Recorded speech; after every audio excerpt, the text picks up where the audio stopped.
We are now 294 days away from the midterms. We begin another week confronted with Donald Trump's unprecedented use of presidential power. Let's begin with the Fed. The Justice Department now pursuing a criminal case against Fed Chair Jerome Powell, who Trump has been pressuring for months. The investigation focuses on the Fed's renovation of its Washington headquarters. At least 3 Republican senators are pushing back against the investigation. Senator Lisa Murkowski calling it, quote, nothing more than an attempt at coercion. Senator Thom Tillis saying he'll oppose confirmation of any Fed nominee until the legal matter is resolved.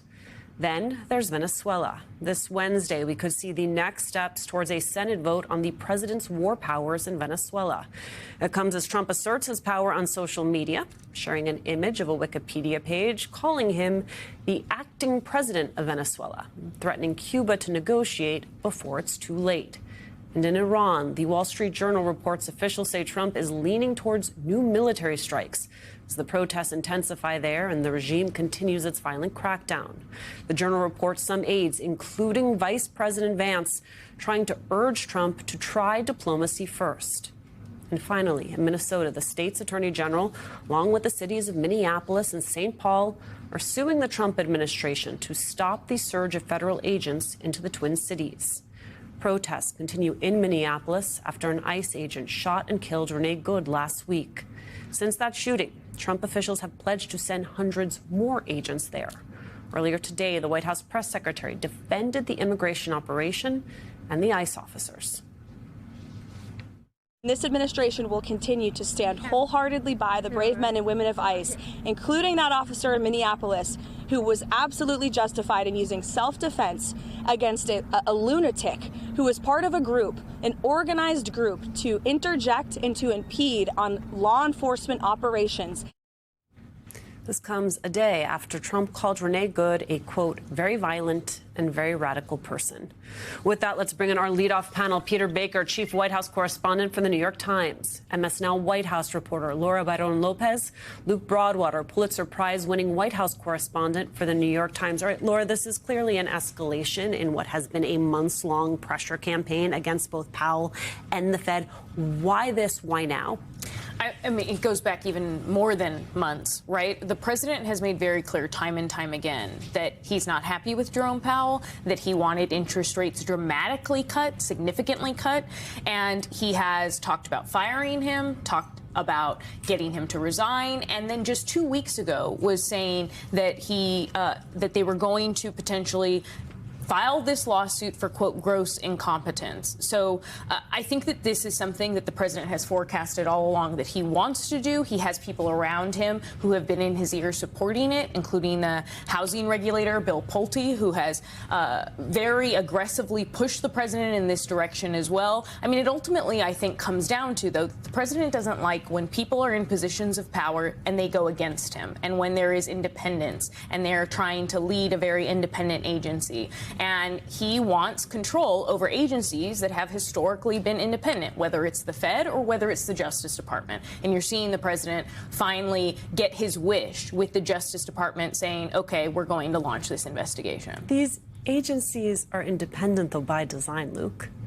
Right. And so the White House will tell you that President Trump did not order this investigation. They deny he knew about it. But he almost doesn't need to do that, right? All he needs to do is signal the message to his Justice Department that this is a persona non grata. This is someone we're against. This is someone we need to get. And then the wheels of government start to turn, even without him making a specific order. And so you can see this happen time and time again in government, where Donald Trump will name an enemy, and then he may not order a specific investigation into that person, but the people that work for him will get to work, they'll get the message, and they'll start to go about penalizing his enemies. Peter, listen, there's a clear pattern here. Trump's DOJ, they use fraud allegations to go after his perceived enemies.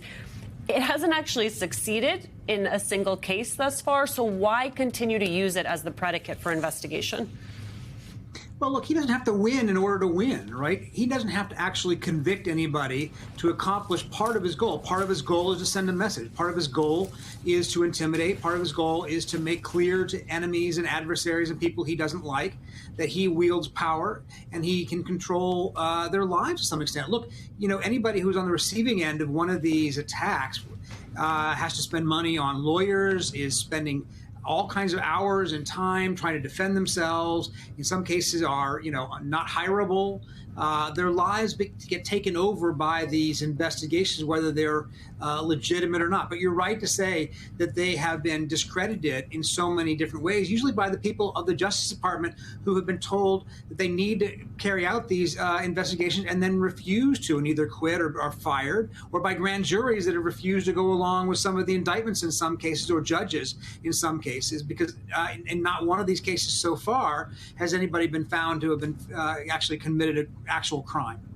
Help me understand this, though. I mean, his term as Fed chair is up in the spring. He's on the board of he has his governor's seat through January 2028. So is this about dislodging him from the board of governors? Is this about wanting to see a short-term change? What is the actual timeline here, especially given that launching an investigation or threatening an investigation is not the same as actually gathering the materials necessary for a subpoena? I mean, there have been those in the administration, including Scott Bessent, the Treasury Secretary, who had wanted the president to not do this ahead of Jerome Powell's chairmanship being, done in May. But I think that, again, ultimately, this comes down to this pattern that we have seen time and time again with the president, which is that if you are not doing what he is asking you to do, then he holds a big grievance and a grudge against you. And he has that grievance and grudge against Powell, and he has wanted him out for some time now because he says it explicitly. He says it out loud. And I think that the White House may say, to Luke's point, that the president didn't directly order this.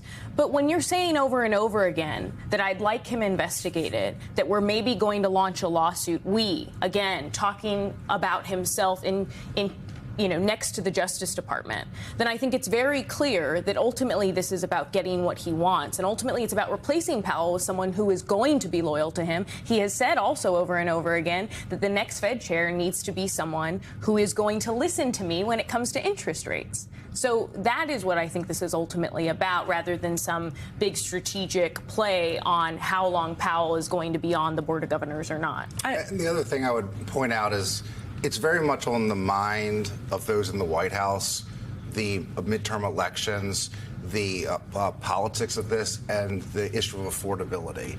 And they believe that Jerome Powell and the Fed are hurting the Trump administration with their economic decisions. And they think if they could get him out of there as quickly as possible, they could lower interest rates, the economy would take off, Trump would get the credit, and the Republicans would win back all the support they're losing from the public because of the economy. And, that may not be a realistic thing, but that's very much on their minds, that this guy is the one standing in the way of our economic success.